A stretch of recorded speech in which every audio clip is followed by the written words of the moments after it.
Welcome to the Core Women Podcast, the place for women entrepreneurs, authors, and self-starters looking to build community and gain valuable insights through expert interviews with women at the top of their game. Join your host, podcaster, producer, expert coach, entrepreneur, and author, Dr. Summer Watson, as she aims to inspire and empower you through these candid conversations. Lean in and embrace the journey. It's time to start the show. Here's your host, Dr. Summer Watson. Welcome to another exciting episode of the Core Women Podcast, where I am thrilled to welcome Regina Huber. As a transformational leadership coach, international speaker, and the CEO of Transform Your Performance, where she champions bold, heart-centered leadership.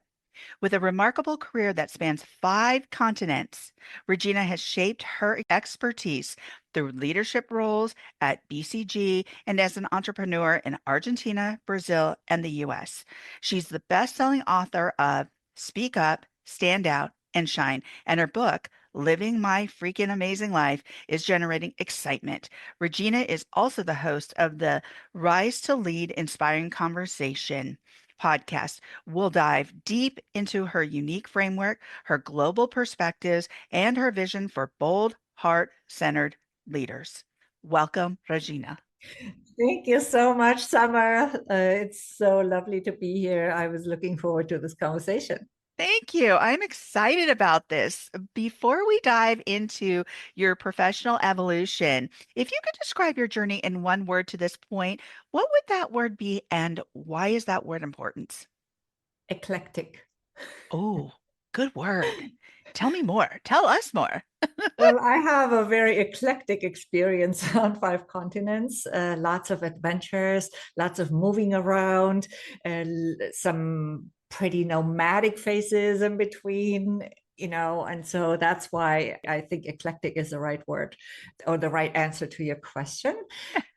I have lived and traveled and worked on 5 continents. And yeah, I've owned businesses in Argentina, Brazil, and the US, as you said.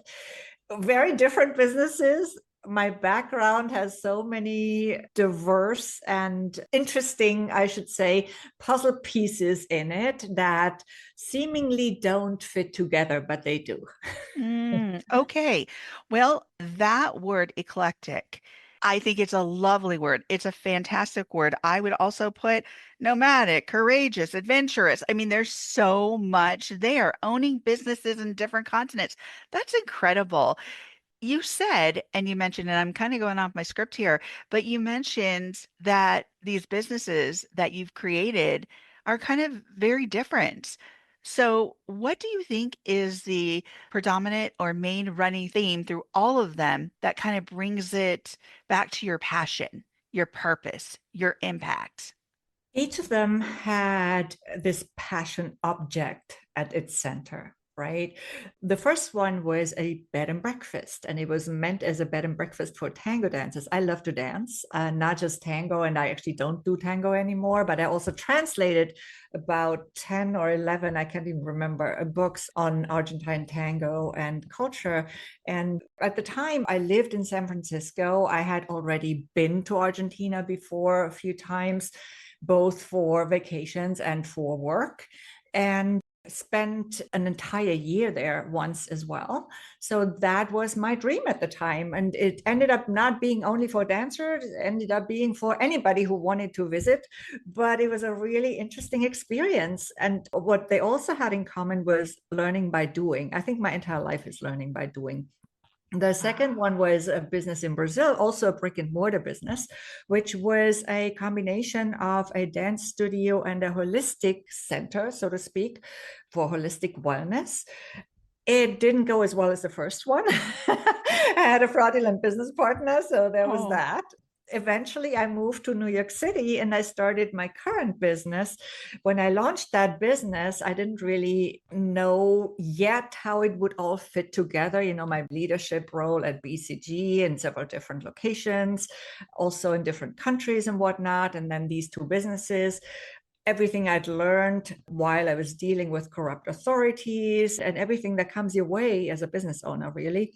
in different countries, especially. And I said, okay, how does it all fit together into something meaningful? And that's how eventually my coaching, training, and speaking business was born. Wow. Okay.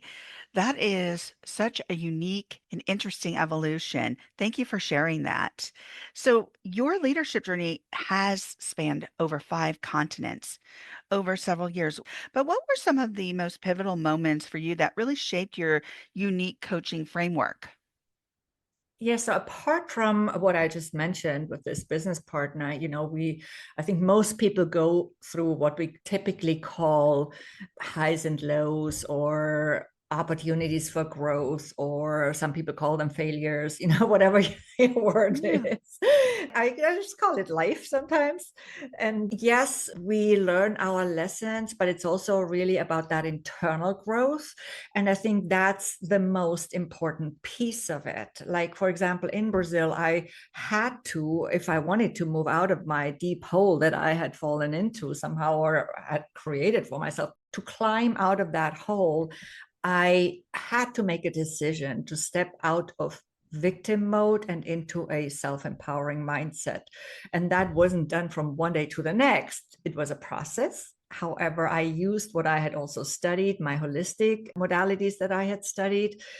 I used them on myself. I got some sessions with other people. So that was one thing. For example, also many, many years before that, in Spain, I had just moved to Spain and learned Spanish like 10 months prior.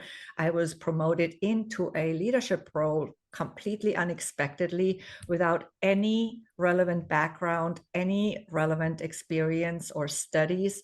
And I was just thrown into the cold water. And as I said earlier, I think a lot of my life, I've learned a lot by doing.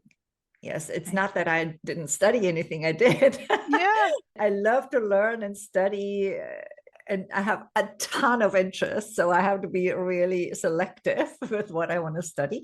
However, I also made this experience that most importantly, we gain expertise through actually doing, through doing our best also, I would say. In that leadership role, why was I successful in that? Because I had the intention to do my best. I was open to learning from others, including my team. I was open for feedback. I had a boss who was very busy, but we had regular meetings and who was supportive. And one of the first things I learned really, Summer, was I came with an issue to this meeting once, to our meeting with my boss. And he said, you can always come with problems, but never without a solution. So Mm. even if it's not the ideal solution, and if you need my help to make it better or more, more substantial, but never just only bring the problem. And I think that was one of the first things that I learned in that role. Back then, I was 27 at the time, and it was just a completely new situation for me. And I was a little afraid. Yes, I have to admit that, because, of course, I thought, okay, there are all these people here in this office who could have been asked. And it Yeah. was me who was asked. So hopefully nobody is envious or thinks they should have been asked. And yes, I did go through an interview process. I was one of, I think, 3 or 4 candidates at the time, but all Mhm. the other candidates were external. Mm. So it was a bit of a weird situation for me, because I just arrived, and Yeah. there were a lot of people who were older than me. Yeah. Well, that doesn't mean that they're always the best candidates just because of age, right? You have learned so many different things. You've gained so much wisdom over the years. But one of the things that you had mentioned, at least in your bio, is that bold, heart-centered leadership is really at the core of your work. What does it mean to lead with boldness and heart? I believe it has to do a lot with authenticity and with alignment. Of course, also courage. Courage is similar to boldness. When we are courageous, we are afraid, but we do it anyway. We don't shy back just because we're afraid, right? If we really know that we want something, and if we're passionate about it, and if we have that vision, and that's a very important piece of it, do we have a clear vision? Once we do have that, then it's easier to proceed with boldness and with courage, I believe. we find courage in our hearts. So that's just one of the many treasures that we can find in our hearts. We also connect as leaders, and always really as humans, as leaders, we connect with our team and with all the stakeholders, with everybody we interact with through our hearts, as we do as humans. And we forget about this sometimes. We think everything has to happen through our intellect and through, we have to be confident and all these things. Yes, sure, mindset is important, but what about heart set? Yeah. And so I like to talk about mindset and heart set in the same sentence because they're just better together. I did mention also authenticity. When we come from our hearts, we are automatically more authentic. And yes, the confidence is also important in that context, because when we know what our vision is, when we convey it through how we show up, and when people feel confident through how we show up, through our leader presence, that we can actually get it done, maybe together with them, right? Then they are more inclined, more easily inclined to step behind this vision with us. And it also has to do with your attitude, right? Presence is about everything. It's about your attitude, your energy. It's about your words. Everything flows into presence.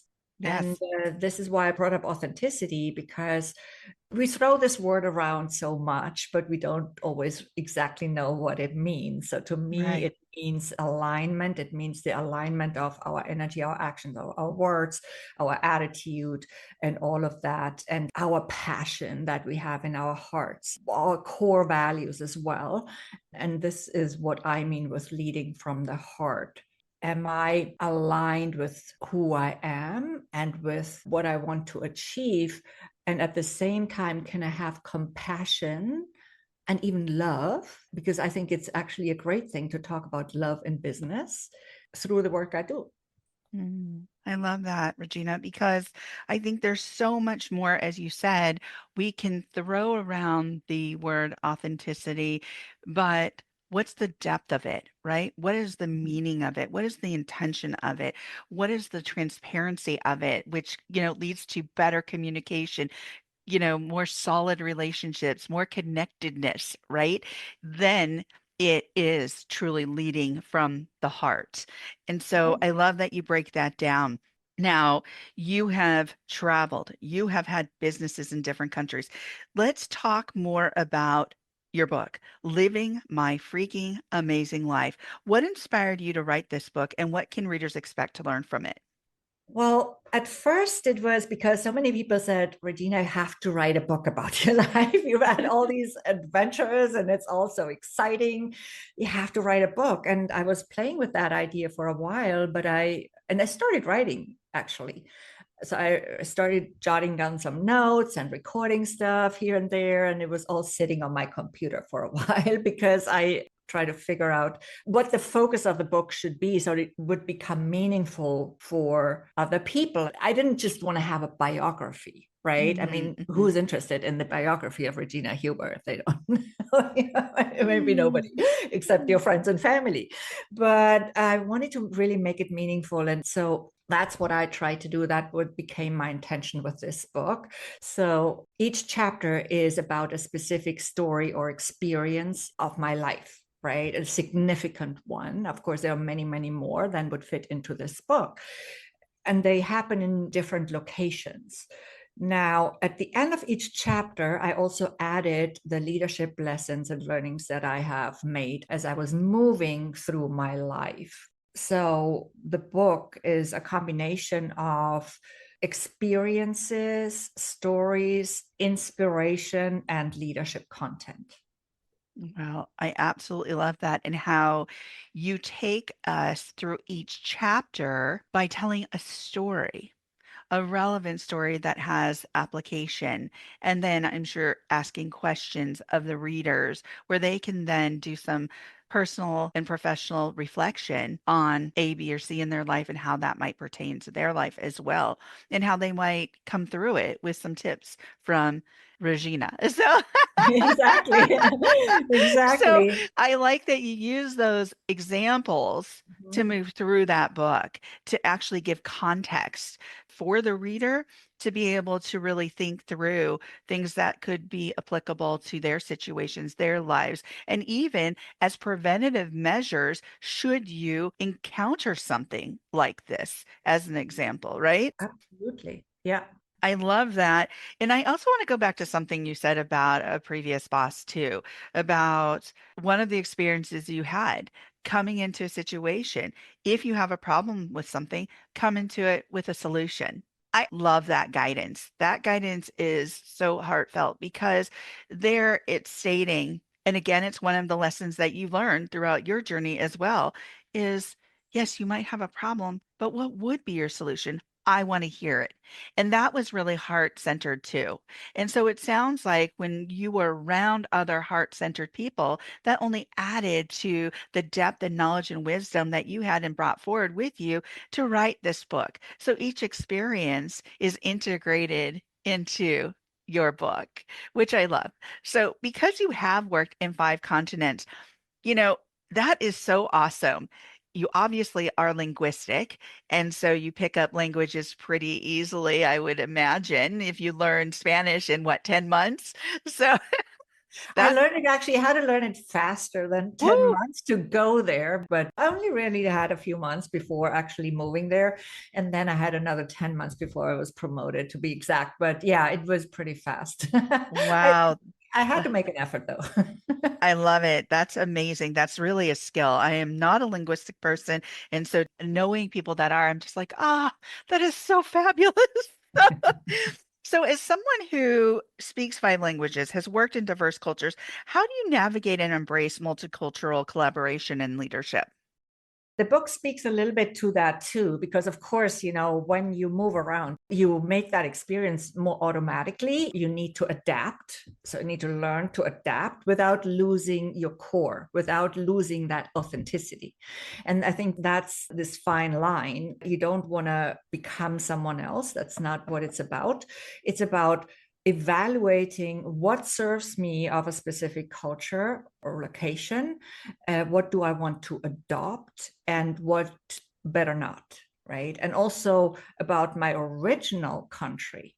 What do I now value, maybe even more about my original country where I was born, that I didn't value before because I took it for granted? Mhm. And I think the same can be applied to leadership. So, what serves us, not just the leader, but the team, of course, everybody involved, and what is sustainably useful, right? Because sometimes we run after shiny objects and they are really not as valuable as we think they are. Because of this experience, I have worked with different leadership styles, sometimes more hierarchical, sometimes less hierarchical. Even within the Boston Consulting Group, there was quite a big difference between the offices, I would say.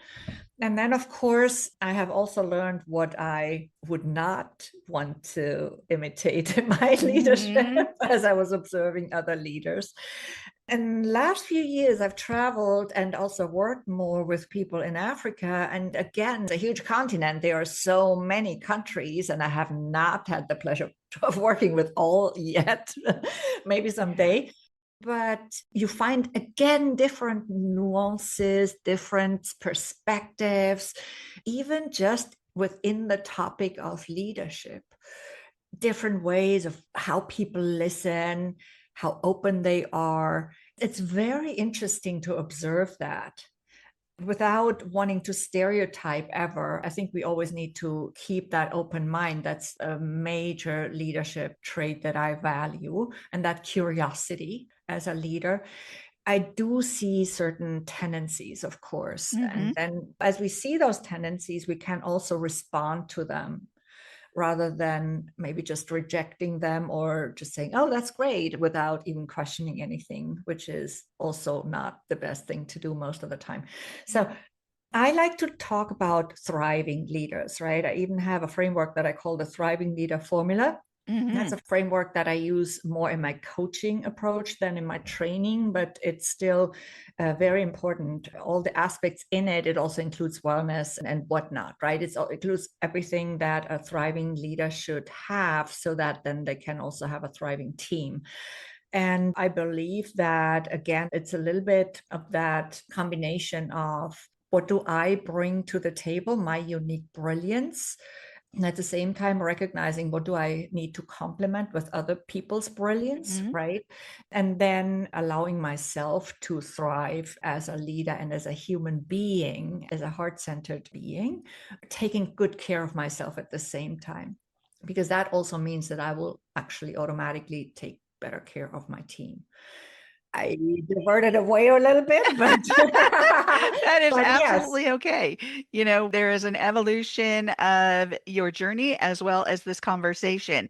And we never know where the conversation is going to lead, but it's always exciting, fun, and informational. And so we are coming to the close of the interview. But my last question for you is, with your extensive experience as a speaker, as a coach, what is one tip you can give to listeners who feel hesitant to step into their own leadership roles?